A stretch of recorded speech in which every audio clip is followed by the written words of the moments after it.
Hello guys, welcome back to Selvi cooking channel. இன்னைக்கு நம்ம சேனல்ல சம்பா கோதுமை உப்புமா தான் செய்ய போகிறேன். வாங்க இது எப்படி செய்யறதுன்னு பார்க்கலாம்.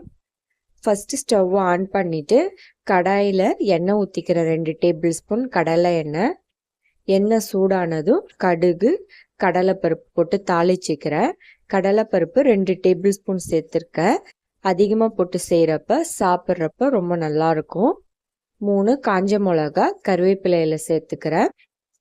அதுக்கப்புறம் பெருங்காயத்தூள் சேர்த்துக்கிறேன். சம்பா கோதுமை உப்புமா செய்கிறப்ப பெருங்காயத்தூள் சேர்த்து செய்யணும், அப்போதான் நல்லா இருக்கும் டேஸ்டா. இதெல்லாம் சேர்த்ததுக்கப்புறம் இது வறுபடட்டும். கடலைப்பருப்பு வறுபட்டதுக்கப்புறம் வெங்காயம் சேர்த்துக்கோங்க. 2 பெரிய வெங்காயம் சேர்த்துக்கிறேன். வெங்காயம் நல்லா வதங்கட்டும். இந்த உப்புமாக்கு சாம்பார் தேங்காய் சட்னிலாம் வச்சு சாப்பிட்றப்ப ரொம்ப நல்லாயிருக்கும். கிட்ஸுக்கு லஞ்சுக்கு கொடுத்து விடுறதுக்கும் நல்லாயிருக்கும் சாப்பிட்றதுக்கு. உப்புமாக்கு தேவையான அளவு உப்பு சேர்த்துக்கிறேன்.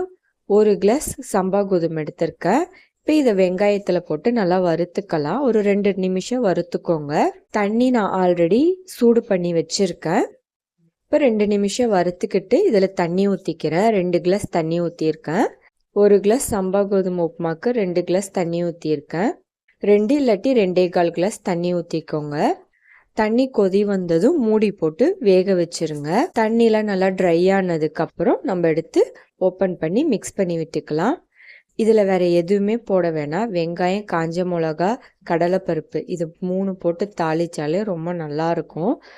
சர்க்கரை வச்சு சாப்பிட்டாலே போதும், ரொம்ப டேஸ்ட்டாகவும் இருக்கும். சுகர் பேஷண்ட்டுக்கெலாம் இது ரொம்ப நல்லது. ட்ரை பண்ணி பாருங்கள். இப்போ உப்புமா ரெடி ஆயிடுச்சு. நீங்களும் ட்ரை பண்ணி பாருங்கள். இந்த வீடியோ பிடிச்சிருந்தா லைக் பண்ணுங்கள், ஷேர் பண்ணுங்கள், சப்ஸ்கிரைப் பண்ணுங்கள். நோட்டிஃபிகேஷன் வரணும்னா பெல் ஐக்கானை கிளிக் பண்ணுங்கள். தேங்க்யூ.